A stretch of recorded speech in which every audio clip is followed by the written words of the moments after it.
कल्पना कीजिए एक ऐसे राजा की जो इतना शक्तिशाली और उदार था कि उसने पूरे ब्रह्मांड के संतुलन को ही खतरे में डाल दिया। ये कहानी है असुर राजा महाबली की, जिनकी धार्मिकता इतनी विशाल थी कि देवताओं को भी भय होने लगा। उनकी उदारता उनकी सबसे बड़ी ताकत थी और अंततः वही उनकी एकमात्र कमजोरी भी बन गई। ये कहानी है भगवान विष्णु के 5वें अवतार बौनी वामन की, और उस वादे की जिसने एक राजा से उसका पूरा ब्रह्मांड छीन लिया। वीएसआर प्रोडक्शंस में आपका स्वागत है। महाबली के स्वर्ण युग में महापुरुष प्रहलाद के पोते महाबली एक ऐसे शासक थे जो सबसे अलग थे। असुर वंश में जन्म लेने के बावजूद धर्म के प्रति उनका पालन पूर्ण था।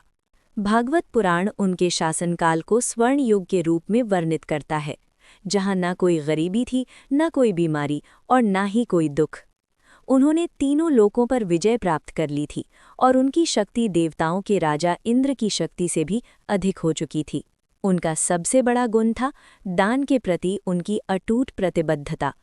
उन्होंने प्रतिज्ञा ली थी कि किसी भी ब्राह्मण के अनुरोध को कभी अस्वीकार नहीं करेंगे, और यही प्रतिज्ञा आगे चलकर भविष्य की घटनाओं की नींव बन गई। अपनी शक्ति खो चुके और व्याकुल देवताओं ने अपनी माता अदिति से सहारा मांगा। उन्हें भय था कि महाबली की बढ़ती हुई शक्ति ब्रह्मांड की व्यवस्था को हमेशा के लिए बदल देगी। संतुलन को वापस लाने के लिए अदिति ने भगवान विष्णु की कठोर तपस्या और उपासना की। उनकी भक्ति से प्रसन्न होकर विष्णु ने देवताओं की रक्षा करने का वादा किया और इससे भी अधिक महत्वपूर्ण, अपने ही भक्त महाबली को अहंकार के सूक्ष्म जाल से मुक्त करने के लिए अवतार लेने का संकल्प लिया।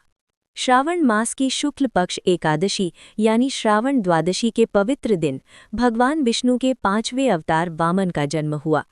काया से छोटे होने के बावजूद उनका तेज 1000 सूर्यों के समान प्रकाशमान था। वे महाबली के अंतिम और सबसे विशाल यज्ञ अश्वमेध यज्ञ के स्थल पर पहुंचे। अपनी प्रतिज्ञा के अनुसार महाबली ने उस युवा ब्राह्मण का आतिथ्य पूरे सम्मान के साथ किया, उनके चरण धोए और जो भी मांगना हो देने का वचन दिया।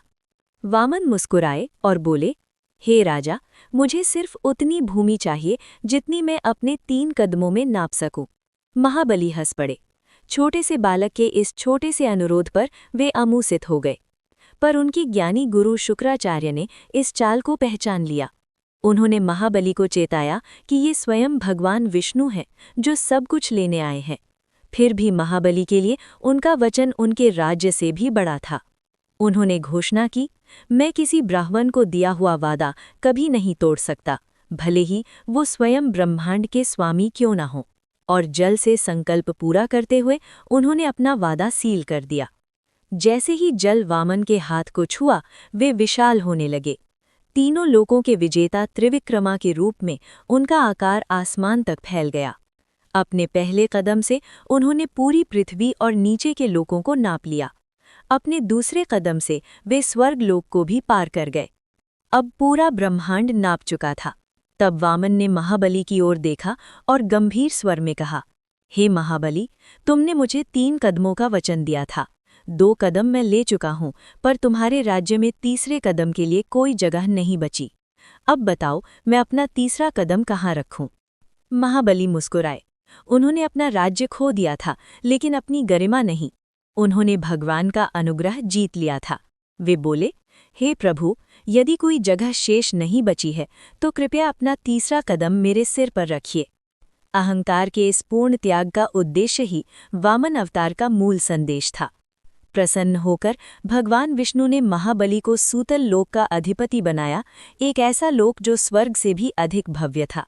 साथ ही उन्हें वरदान दिया कि वे हर वर्ष अपने लोगों से मिलने पृथ्वी पर लौट सकेंगे, और इसी याद में मनाया जाता है ओणम का महान उत्सव। वामन अवतार विनम्रता का एक गहरा पाठ है।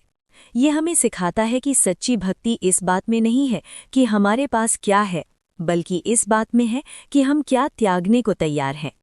महाबली की कहानी एक शाश्वत याद दिलाने वाली कथा है कि सबसे बड़ी शक्ति भी अस्थायी होती है, लेकिन वचन की पवित्रता और दिल की विनम्रता सदैव अमर रहती है।